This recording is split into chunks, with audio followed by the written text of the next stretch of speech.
Welcome, everyone. Today we're in the White Horse Media Studios, and we have a wonderful presentation planned for you. I'm joined in the studio today with Kjaer. He has decided to come and join us and share with us the project that he has that we're going to be talking about. It all has to do with this thing right beside me, dealing with Daniel chapter 2.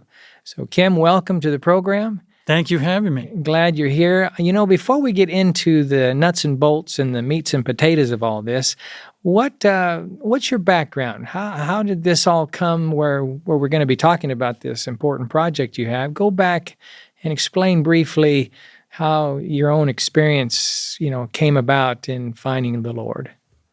Well, thank you again for having me, Rob. Very much appreciated. But back, I grew up in a home that went to church on somewhat of a regular basis. It wasn't Seventh-day Adventist home. And in my teen years, I just didn't want anything more to do with church, and so I didn't go anymore, stopped going. But then towards my late teens, early 20s, I began to get in a series of accidents. Each accident was a little more critical and almost lost my life. Wow. So that told me life is short, for one. Right. And what happens when I die? What's going to happen to me? I knew I probably wasn't going to go to a good place. So I began my search and eventually went to a friend's house, asked him if I could read a book that I saw in his library. And as I read that book, I began to see some of the things that were going to happen in the world, and it just caused me to want to devour the book. And finally, towards the end of the book, the author didn't want to just tell me about future events, but also wanted to save my soul. And so he asked me, why don't you invite Jesus into your life? Well, I really didn't want to do that then. I was more interested in just finding out what was going to happen. And so I skipped over that sentence and just kept on reading. And as I kept on reading, the author said, well, did you do it? Well, now I felt all this conviction that this is something I should do. So I just bowed my head and invited Jesus into my life. I really didn't know what I was doing. But from that point, my life began to change. And I went to a series of prophecy meetings. And there became a Seventh-day Adventist. And thankfully, by the grace of God, I've been continuing in that ever since. Now, do you remember when you go back to those prophecy meetings, your first interaction with, Daniel chapter 2? I mean, what you thought about all those, predictions and kingdoms that would rise and fall? And it was fascinating to me. I'd never heard anything like it before. So there was Daniel chapter 2 and the statue in gold and silver and bronze, etc. I just never heard anything like that. I didn't know anything like that existed in the Bible. I thought it was just, nice platitudes. Yeah. But wow, so this really opened up my eyes. And then as the sessions progressed, I just fully embraced those things. So what did you do when you found out that we're living in, the times in which we're living? I mean, I remember my own experience, seeing 2,500 years of prophecy prediction of, Babylon giving way to the Medo-Persian Empire, to the Greece, to the Rome, and Rome dividing and living in the toenails of time, so to speak. I mean, it just really affected me like it did you. And I think most people are affected when we see the clarity, the depth that God knows the end from the beginning. And when you see that if God can do that, what can't he do? I remember going to college at the time, and I walked to the bus station and then took a bus there. Sometimes I walked the whole way. But I can remember just looking up at the sky all the time, saying, when is Jesus going to come? Is he going to be? So it had a tremendous impact on my life. So, Kim, what if you would be so kind as to walk our viewers through just briefly, this statue that we have beside us that's in Daniel chapter 2, so people are on the same page with us. If there may be some people who aren't quite up to speed, I would advise you maybe to read chapter 2. That would help as well. But just walk us through, Kim, the statue. The king has a dream. Daniel interprets it. Tell us a little bit about that. Yeah, in the middle of the night, the king wakes up, King Nebuchadnezzar, one of the first kings of Babylon. And he has this dream, but he doesn't remember what it was about. So he calls his wise men in, and they say, well, we don't know what this is about either. This is something that the gods would have to reveal to you, and we don't have answers for you. Right. And so Daniel was called as well because he was grouped with all of these individuals, and Nebuchadnezzar just kind of blew his top and said, we're going to cut you all in pieces. Daniel being associated with them, he was on the chopping block as well. So Daniel asked, listen, why is the decree so hasty from the king? What's going on here? So he was told, he said, look, let me go to talk to the king. Maybe he'll give me a little bit of time and we'll show him what the dream and the interpretation is. So that visit happened. Daniel was allowed to go back. They prayed earnestly. God revealed to them what the dream and the interpretation was. And then he interpreted this to King Nebuchadnezzar. And the first one, the head of gold, he said, you, Nebuchadnezzar, are represented by this head of gold. It's your kingdom. And of course, that was the kingdom of Babylon. But he said, your kingdom's not going to last forever. Another kingdom is going to come along, inferior to yours. So maybe his countenance fell a little bit. And that was the Medes and the Persians at the arms and chest of silver here. Another kingdom would come along, belly and thigh of brass, which represented Alexander the Great and his kingdom of Greece. Greece would pass away as well, at least as far as something that's controlling the world. And then we would have the kingdom of Rome that lasted really the longest, hundreds of years. And then Rome would be divided, and that would be the feet, part of iron and part of clay, right down to the modern nations, all still divided to this day. Correct. So we're living right down at the end of time. And of course, the next thing to happen would be this stone that would come, hit the image on the feet, smash it to 1,000,000 pieces, and then grow to envelop the whole earth, which represents the second coming of Jesus Christ and the kingdom that he's going to set up, which will not pass away, and it will stand forever. So really, we're in those between the toes and the feet and Jesus coming. I mean, we're at the end of time. We are. We're out of time, so we to are. speak. Yeah.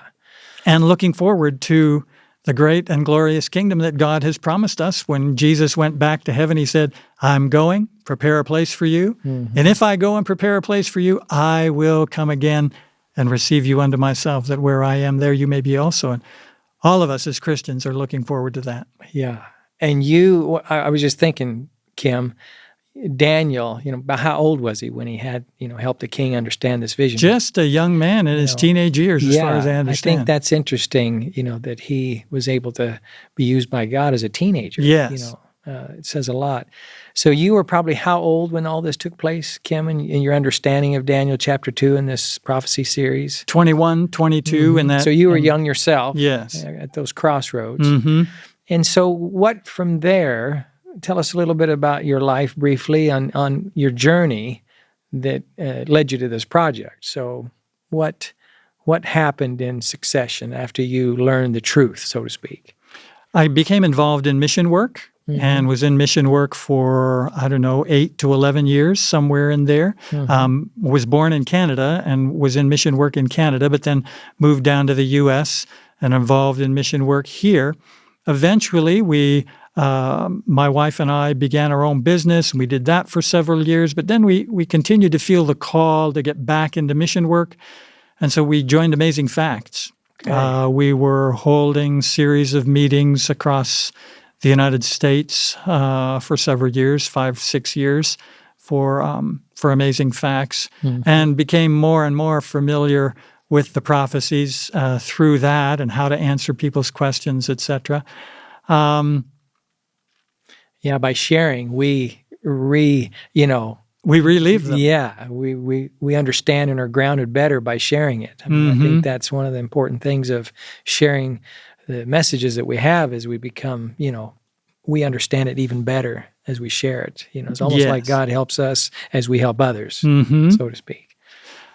After that, I became involved in a project that wanted to take the Daniel 2 image and make a really large one, to carve it out of a tree.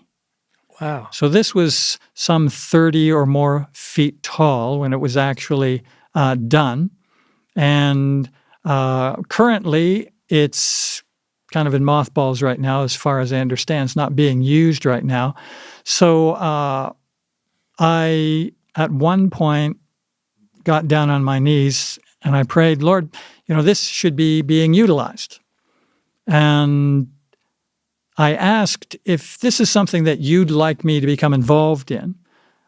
Have the gentleman who initially started this program or process, have them contact me. Now, I hadn't spoken for this gentleman for several years or a couple of years. And so a week went by and nothing happened. So I figured, oh, well, that's an answer to prayer. Yeah. God doesn't want me involved in this. But then a little after a week, I got a text from this gentleman who said, Kim, I had a dream about you last evening. Wow. Are you all right? And so I got in touch with him, and we found out about what was going on with the wooden statue, and eventually began to think, if God wants me to get involved in this and I don't really have access to the other, maybe we should just go and do something on our own. So how are we going to do that? If you just have a tree, it's large, it's heavy, it's unwieldy to take it around. Maybe we could do something that's consider around the same height, but something that's easier to transport and carry. And so 3D printing had come around at that time. And so we got involved in 3D printing and saying, hey, maybe we could do that this way. And so that's how kind of the whole process got started. And when was that roughly year-wise as far as this 3D printing? I think that was probably late 2023, early 2024. So not that long ago. So that was confirmation to you. He texted you. Yes. And you begin to start the process of producing, or at least getting this up to speed where you can produce these images of Daniel. Now, have you been to places where you've had this big statue? What's been the reaction of people that, because in my mind, Kim, when I do prophecy seminars and I have a banner or a statue of Daniel 2, it's very riveting. It causes people to really think and put the puzzle together better with that image. I can't imagine 30 foot in a parking lot, causing... I would call it a little commotion, maybe. What is that? Yes. So what has been some of the reactions? I mean, you have some stories, I think, to tell us about that. Yeah, when we were at ASI a couple of, I think it was last year. When we were at ASI and just had our booth there, and we had we had an 8-foot statue there. You can't have anything more than 8 feet at ASI. So we had an 8-foot one there, and we had some of the smaller ones. And a gentleman came up to me and he said, I've got a story for you. I said, okay, I'm always up for a good story. I didn't know the man from Adam. And so he said, back many, many years ago, when he was in his teenage 20s, he was drinking all the time. He was smoking marijuana. He said, I smoked marijuana every day for 6 years. So he was quite heavily into drugs and alcohol. One day, he and a buddy of his went to a bar. I guess it was a Friday night or Saturday night or something. They went to a bar, and they met somebody new there. And so this guy's friend, I'll call him Toby. Toby's friend reached out to this new guy and went to shake his hand. Well, the new guy shook his hand so hard that it broke his hand. Wow. So now Toby's friend can't work. He can't, he's just got to wait for his hand to heal. And so while he's getting bored, his grandma sends him a grainy home video. And this grainy home video is of me preaching on Daniel chapter 2. And so he invited Toby over to watch this video. And at the end of the video, as Toby's leaving and going home, he goes, wow, if this is really in the Bible, maybe I should take a look at what's in the Bible. So Grandma sends another video to the friend and another video, and now they've got a good little crowd watching this.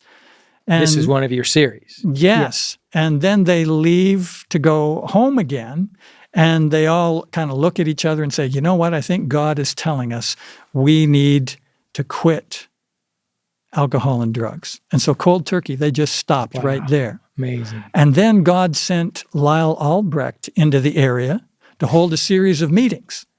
And Toby, two of his friends and their wives went to those meetings. They were all baptized. And now as Toby's telling me this story, he says, I've been a pastor in the Seventh-day Adventist Church for the past 16 years, and it's all because of you. Praise the Lord. So the power Yes. of a Daniel chapter 2 story or image. And then we were down there in Phoenix recently. There was a series of meetings down there, and we had a little booth there. And there were Seventh-day Adventists who had booths, and there were non-Seventh-day Adventists who had booths. So I was there with this statue, and halfway through the meetings, this young guy who was from a non-Seventh-day Adventist booth came over to me while I was just by myself there, and he says, look, what's the symbolism of this? What does this mean? And so I had an opportunity to tell him about Babylon, Medo, Persia, Greece, Rome, the stone and everything. And he was just fascinated by this. So it drew him there enough to ask me questions about it. And then I went a little later and handed him, somebody had given me a great controversy. I said, well, I've got a great controversy. I don't need, maybe you can hand it out to somebody.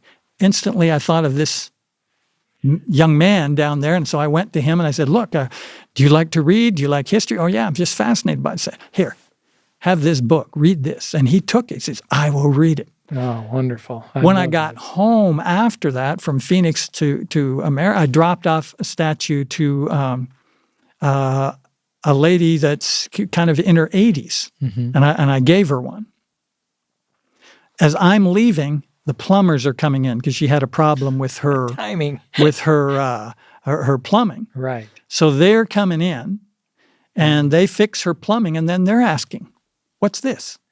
And so she tells them Daniel chapter 2 and goes through it with them. They're just fascinated. Never heard anything like this before. We want to know more.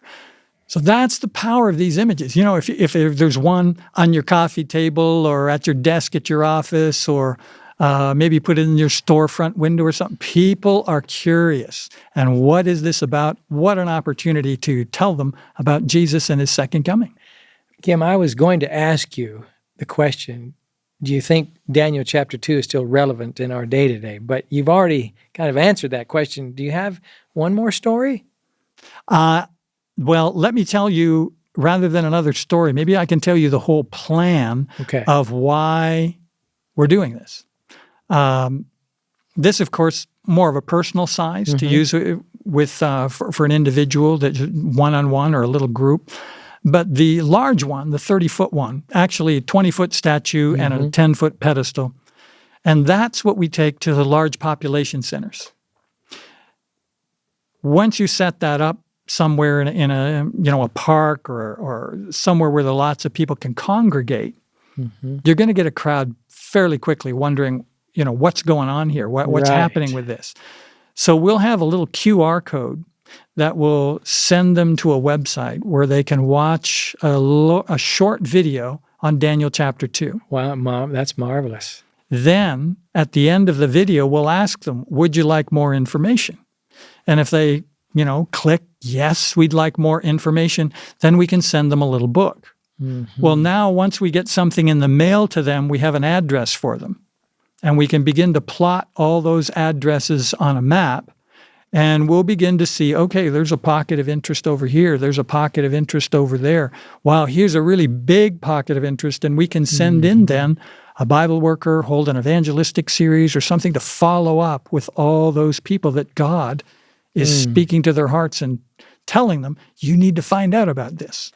That's amazing. Now, I know as we talked earlier, Kim, you were going to share with us some of the things that from history, some of the things that you wanted to tell our viewers about this. You want to share that at this point? The impetus for these statues goes back to our roots. And when I mean our roots, I mean the church, the Seventh-day Adventist Church. Back in the early 1900s, there was a gentleman by the name of William Ward Simpson. He was an evangelist. He was a young guy, just in his early 30s. And he was in the Los Angeles, Redlands area of California holding meetings. Thousands of people would come out to see him and to hear what he had to say. But mostly they were coming because he had these kind of props. So he had the beasts of Daniel chapter 7 and Daniel chapter 8. They were life-size beasts. When he talked about these things, they would be brought out on stage. And The lion with the wings. And yes. And it Right, just right. captivated people. He spent about $600 of his own money to get these made by a Hollywood prop company. They were made out of paper mache.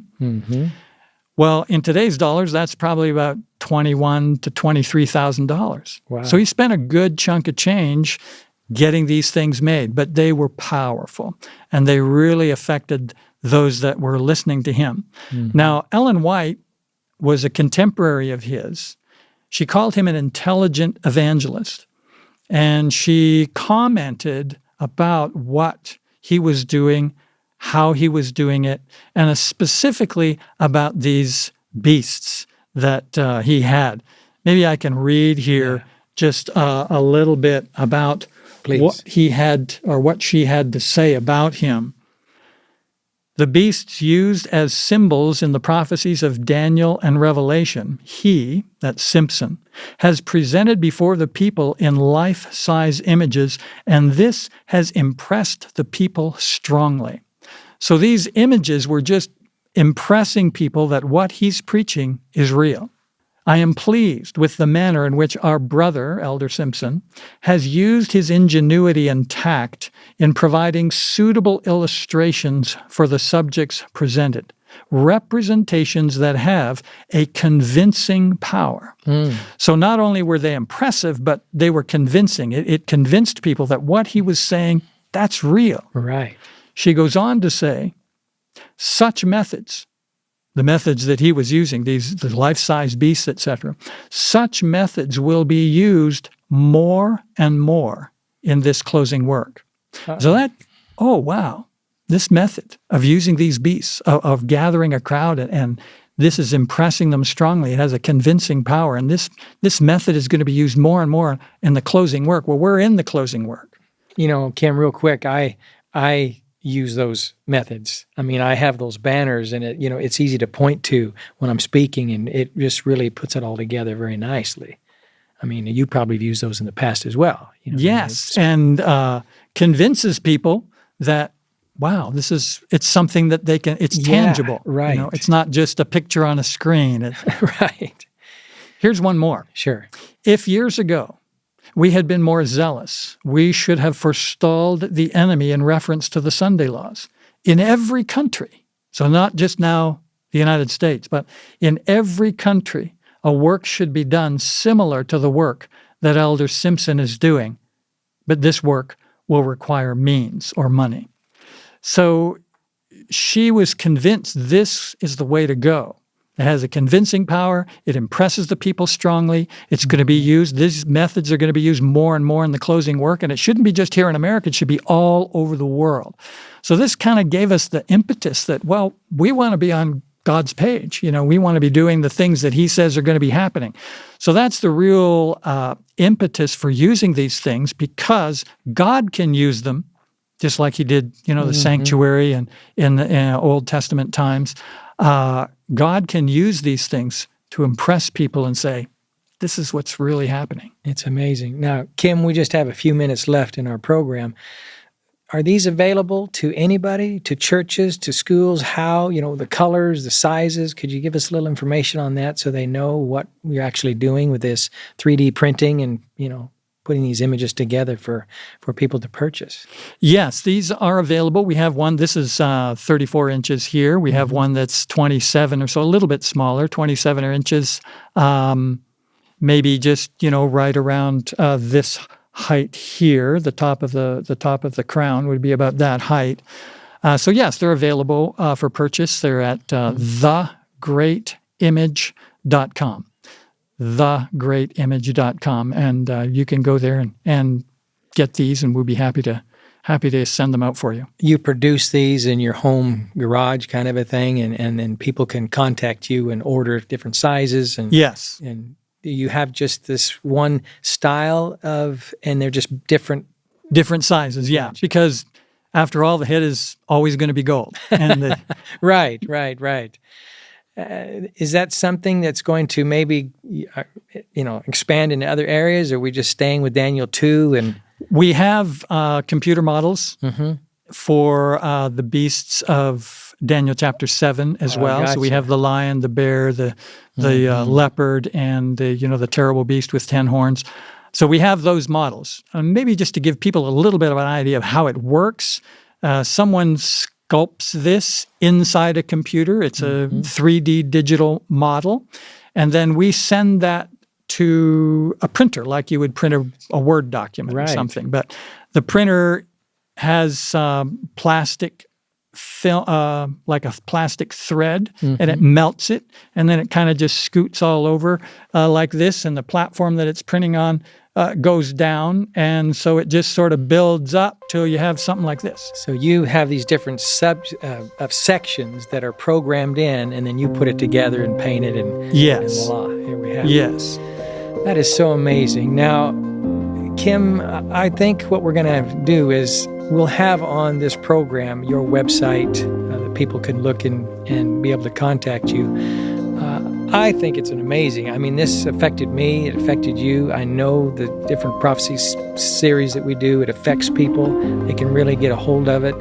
I'm hoping that people not only will want to have these, but also, donate to help the project, to go forward, to do these other beasts that you're wanting to do, because we're living in the last days. Time is running out. So, friend, with that being said, I just want to appeal to you that you would see the importance of the times in which we're living, that you will want to get involved in something that's really going to be something that's going to be taking place in the very last days, which is helping people to understand what's really happening. And so this is just the foundational prophecy, and I pray that you'll continue to be with us in part 2 as we talk about another subject that Kim is doing. God bless. Do people know what the real issues will be in the final crisis ahead? No, they don't. Through the advancement of technology, people are hearing all kinds of teachings and philosophies that really aren't true. White Horse Media has produced a free online Bible school reaching many souls today. And it's through your generous donations that we've had over 2,500 students enroll. Amazing, you say, but we could do so much more. While there's still time to make a difference, while money still has value, invest in God's kingdom today. I invite you, go to whitehorsemedia.com. You'll be glad you did. White Horse Media's eye-opening books, Satan's First Lie and The Truth About the Sabbath, our pocketbook, God's Final Warning, and our tract about the 3 angels titled Messages from Heaven are excellent resources designed to buy in bulk and give away. White Horse Media has the tools you need to share the truth with your community. God needs you to help fight against Satan and advance His work. You can purchase these items by calling the office or visiting our website at whitehorsemedia.com. Stock up on your copies today.